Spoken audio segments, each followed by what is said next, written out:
교수님, 오늘은 어떤 단어를 선택해 주셨나요? 네, 이번 주 단어는 독든 사과입니다. 네, 독든 사과.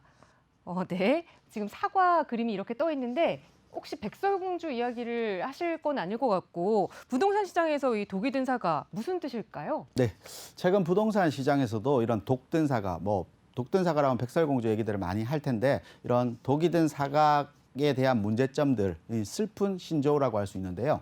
정부에서 최근에 공급 대책에 대한 부분들을 많이 시그널을 주고 있는 상태입니다. 하지만 이런 시그널들이 독이 든 사과처럼 잘못된 부동산에 대한 질이라든지 입지에 대한 부분이라든지 여러 가지 부동산적인 문제가 되지 않을까라는 걱정 섞인 신조어이죠. 최근 부동산 시장을 보면 전국적인 2018년도 기준으로 보면 전국 평균 주택 보급률이 104.2%입니다.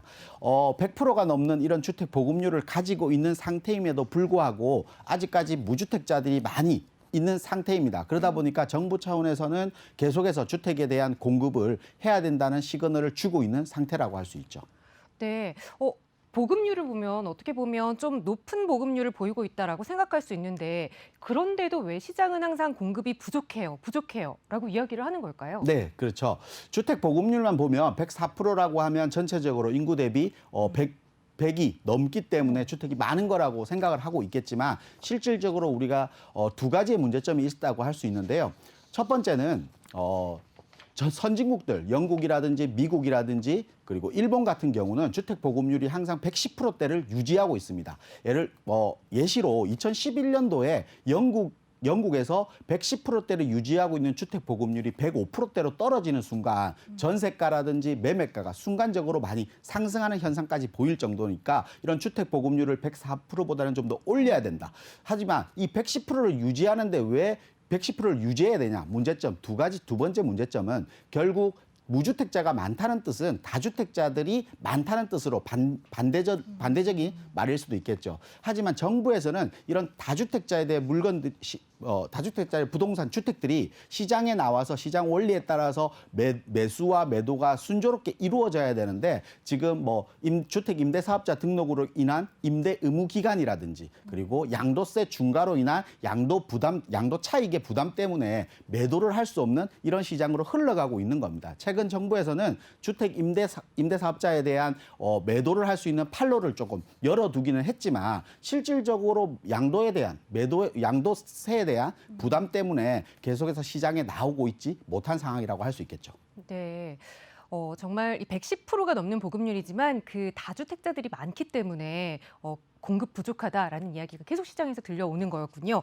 그렇다면 이번에는 그래도 정부가 다른 방법으로 좀 공급을 넉넉하게 하겠다라고 좀 발표를 했지 않습니까? 그럼 이제는 좀 주택시장이 안정화되지 않을까라는 기대감이 좀 생기는데요. 네, 그렇죠. 이번 2월 초경에 정부에서는 주택 공급에 대한 방안들을 좀 구체화돼서 발표를 한다라고 합니다. 하지만 주택 공급에 대한 발표안들이 대부분 다 용적률 상향에 대한 부분들이 대부분일까라는 예측이 되고 있죠. 우리 흔히 말하는 용적률 상향이라는 것은 같은 필지에 높이 올린다는 뜻입니다. 그렇다고 하면 주택의 질 그리고 주택의 면적 최근에 14평 주택에 4인 가구가 살 수 있다라는 얘기까지 있을 정도 얘기를 했던 것도 있었죠. 그만큼 주택에 대한 질의 문제들이 분명히 발생하게 될 것입니다. 그렇다고 하면 정부 차원에서는 주택 공급에 대한 시그널보다는 주택의 질에 대한 좋은 점을 시그널을 줘야 되는 상태인데 아직까지는 그런 부분들이 2월 초에 발표 예정이지만 이런 부분들이 독이 든 사과로서 무조건적인 주택 공급이 늘어나면서 주택 안정화 될 것이다. 주택 시장의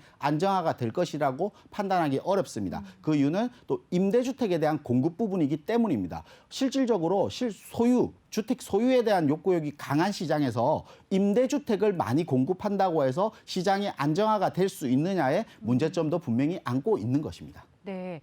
시장의 기대와 또 정부가 내놓는 대책들이 조금 차이가 있는 것 같은데 우리에게는 이 독이 든 사과를 먹고 났을 때 간병해줄 난쟁이도 없고 또 키스를 해줄 왕자님도 없잖아요. 독이 든 사과를 먹지 않기 위해서는 어떻게 해야 할까요?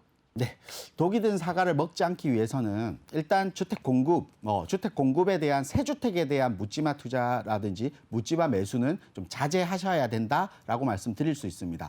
최근 부동산 시장에 보면 새 주택에 대한 고공행진, 새 주택에 대한 가격 상승률들이 구축보다 훨씬 더 높은 상승률을 보이고 있지만 이 새 주택의 기간들은 그렇게 오래 가지는 못합니다. 그렇다라고 하면 결국 부동산은 거주의 중요성이 중요하기 때문에 그만큼 입지에 대한 중요성이 가장 중요하다고 할 수 있습니다.